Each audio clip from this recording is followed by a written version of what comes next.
పాకిస్తాన్ ట్రిప్కి వెళ్ళిన భయ్యా సన్నీ యాదవ్ తిరిగి వస్తుంటే ఇండియాకు సంబంధించిన ఎన్ఐఏ అధికారులు అరెస్టు చేసి ఇన్వెస్టిగేషన్ చేస్తున్నారు.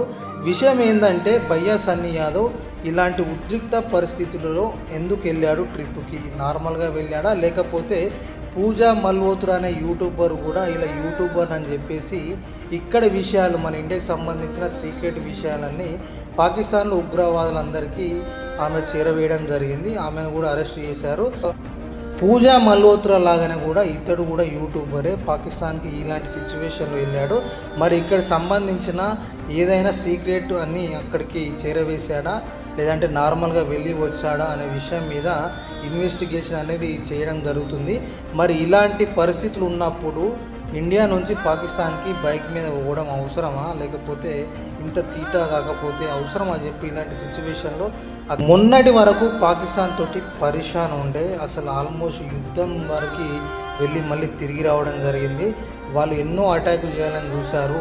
ఇలాంటి ఉద్రిక్తమైన పరిస్థితిలో, ఇలాంటి సున్నితమైన పరిస్థితిలో ఇండియా నుంచి బైక్ మీద ట్రావెల్ చేసుకుంటూ పాకిస్తాన్ పోయి పరిశాన్ చేసుడు అవసరమా చెప్పు? మంచిగా అయింది. అసలు జైల్లోనే ఉంచండి, కొన్ని రోజుల దాకా అసలు పంపేయకండి. అవసరమా చెప్పండి? ఇలాంటి సిచ్యువేషన్లో తీట కాకపోతే ఇప్పుడు పాకిస్తాన్కి వెళ్ళి ఇప్పుడు నీ ప్రతిభ, నీ టాలెంట్ అక్కడ ప్లేసులు చూపించి యూట్యూబ్లో పెట్టుకొని పైసలు దండుకోవడం అవసరమా నాయన? మొన్ననే బెట్టింగ్లో ఆల్రెడీ జైలుకు పోయే సిచ్యువేషన్ వచ్చింది, తప్పించుకొని బయట తిరుగుతున్నావు. అలాంటప్పుడు ఇలా మళ్ళా గెలిపించుకొని ఇప్పుడు ఇలాంటి సిచ్యువేషన్లో ఎందుకు పోవాలి? ఎందుకు నీ టాలెంట్ ఇప్పుడు చూపించాలి? మిగతా దేశాలు ఉన్నాయి కదా, వాటి దానిలో పోవచ్చు కదా. మంచిగా అయింది. అసలు నిన్ను అసలు బయటకు తీయొద్దు, అరెస్ట్ చేసి వదలొద్దు. ఇలాంటి సిచ్యువేషన్లో నువ్వు పాకిస్తాన్ పోవడం 100% రాంగ్. అది మీకేమనిపిస్తుందో కామెంట్ చేయండి. భయ్యా సన్నీ యాదవ్ అసలు నీకు దిమాగ్ ఉందా, దమాగ్ పనిచేస్తుందా? ఇలాంటి సిచ్యువేషన్లో ఇండియా నుంచి బైక్ మీద పాకిస్తాన్ పోవడం అవసరమా?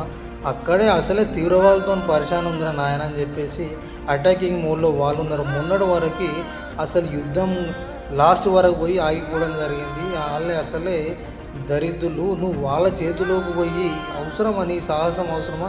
ఎవరి కోసం? వాళ్ళకి దేనివల్ల ఏం ఉపయోగం వస్తుంది? మంచి పని చేసారు ఎన్ఐఏ వాళ్ళు, నేను అరెస్ట్ చేసి నిజంగా ఇంకా చాలా ఇన్వెస్టిగేషన్ చేయాలి. లేకపోతే ఇలాంటి సిచ్యువేషన్లో నువ్వు అక్కడికి వెళ్ళడం 100% రాంగ్ అని చెప్పాలి. అరే నాయన, ఎన్నో దేశాలు ఉన్నాయి, నువ్వు ట్రావెలర్ కాబట్టి దునియా దేశాలు తిరుగు. కానీ ఇప్పుడు పాకిస్తాన్ ఇండియాకి ఉన్న ఏదైతే కమ్యూనికేషన్ అనేది కట్ అయిపోయింది, చాలా ప్రాబ్లం అనేది ఫేస్ చేస్తున్నారు పాకిస్తాన్ వాళ్ళతోటి. అసలు ఇలాంటి బ్యాడ్ సిచ్యువేషన్లో నువ్వు ఇలాంటి నిర్ణయం తీసుకొని నువ్వు తోపు లెక్క, హీరో లెక్క నేను మునగాను అన్నట్టు ముందుకు పోయి అట్లా బండి మీద అంత దూరం పోవడం కరెక్ట్ కాదు. వాళ్ళు ఏదో వదిలేశారు కానీ తిక్క మీద ఉంటే ఆయనతో నొక్కి పడేసేటోళ్ళు. అనవసరంగా ఇలాంటి సాహసాలు చేయొద్దు. నిన్ను చూసి యువత కూడా చాలా చెడిపోతుంది. ఇలాంటి దరిద్రమైన సిచ్యువేషన్లో ఇలాంటి దరిద్రమైన ట్రావెలింగ్ చేసుకుంటూ నువ్వు ప్రజలకి ఏం మెసేజ్ ఇద్దామని లేదో నీకే తెలియాలి. ఏదైనా జర కాస్త చూసి చేసుకో. లేదంటే మొన్నటి వరకు ఆల్రెడీ బెట్టింగ్లో ఎన్నో కేసులు నీ మీద ఫస్ట్ నమోదు కావడం జరిగింది. దొరికితే అక్కడ బొక్కలు వేస్తారు. ఇప్పటికైనా జర బుద్ధి తెచ్చుకొని ఇలాంటి పిచ్చి పనులు చేసుకోకుండా జర జాగ్రత్తగా చూసి నువ్వు ఏదైనా ట్రావెలింగ్ కావచ్చు, నీ టాలెంటే కావచ్చు, ఏదైనా చూపించే ప్లేస్లో చూపించు. ఇలా వివాదాలకు పోయి అనవసరంగా ఉన్న పేరుని, ఉన్న మనీని కావచ్చు, ఉన్న ఫేమ్ని కాస్త నువ్వు ఖరాబ్ చేసుకోకని నా యొక్క మనవి.